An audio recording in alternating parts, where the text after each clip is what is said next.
Woo! We really doing this right now. We have another very exciting box.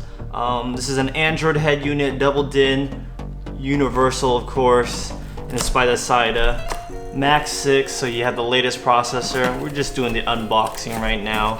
Now what's really hype about this is it has that swivel mount, that trick mount system that's gonna be so good for a lot of setups. Of course you have the thank you card from the SIDA, the good foam. User manual. We have the accessories like microphone output, RCA jacks, USB, maybe a Wi-Fi or GPS antenna right there. Very cool. Now I haven't opened this, so this is gonna be my first impression as well. Ooh. And these things are packaged nice.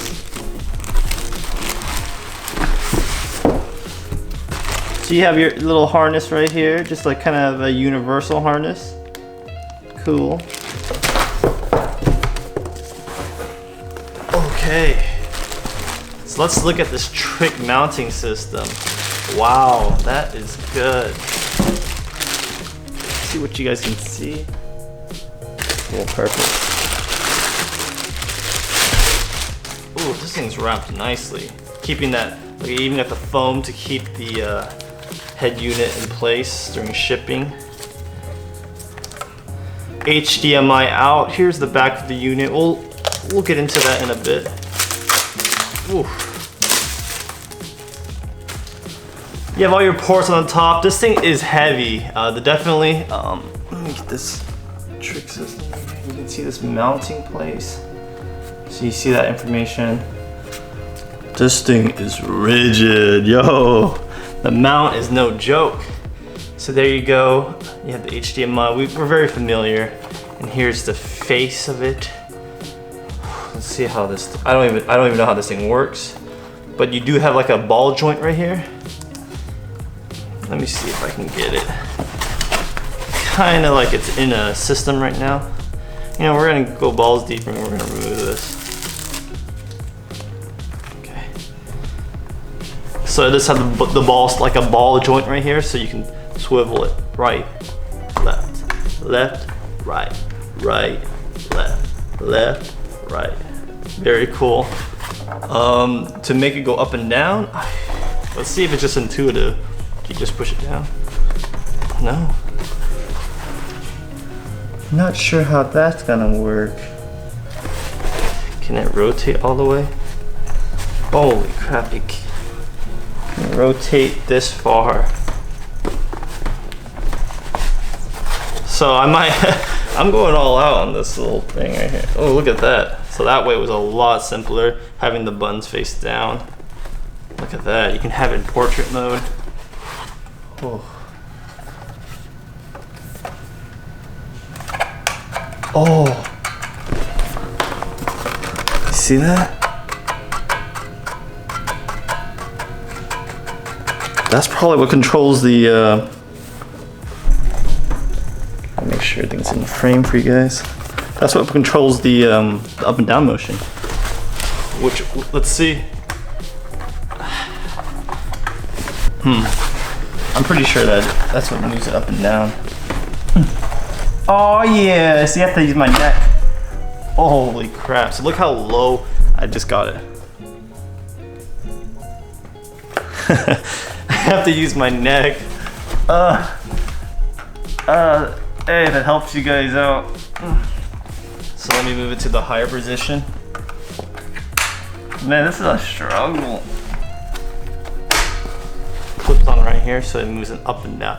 It's nice to have that kind of like sturdiness, because this thing feels very solid. Like you can hold it by this, and look at this. It's not flexing, you know, it's not sagging. Wow. Awesome. So here's the back of the unit again. Kind of see the mounts. Let's see if we can get this bad boy in focus. Check it out right here. See that?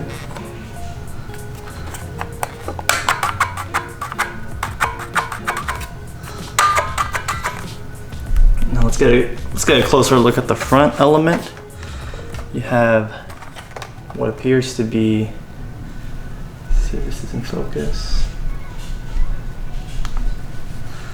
You have power, microphone, looks like a multitask button, a back button, volume up and down, a reset button. Has a nice Asida logo. I'm actually pretty happy with this logo. It's not too big or obnoxious. The font isn't bolded, so it's not like the Joying one where it's just like really in your face. Wow, this is awesome. So I think a lot of people are going to be happy with this kind of setup. I like how the edges are nice and curved around here. The glass itself looks pretty sturdy. Usually these new Android head units, they're rocking like a similar to what Gorilla Glass is. So, you know, scratches at level 6, which is pretty tough. I never had any issues with having scratches on my screens. The old head units that had more like a plasticky, yes. But these ones, I really don't have any issues. So that's good. But yeah, other than that, here are the harness. I'll show you what the harness it came with. I won't be able to use this one in particular. So they have like their ISO power cable, which you can splice and stuff. I'm not gonna be able to use this. You kind of have to just rewire your own stuff. Looks like this one has like a kind of like the older Subarus or Nissan cables too. Yeah, Nissan low power. Again, I won't be able to use that, so I'm just gonna have to get my own wiring. I'll show you the links in the below if you guys are looking for your own wiring or just a universal like wiring in general. Other than that, that's everything in the box. And this one's gonna have Apple CarPlay, Android Auto, I believe. So stay tuned to that. I'm gonna check that out on my channel. I'll be putting this in a Subaru. Awesome. Well, hope you guys stay tuned to this. This is definitely an exciting product with that tricked mount. It's gonna be sick, Stay tuned.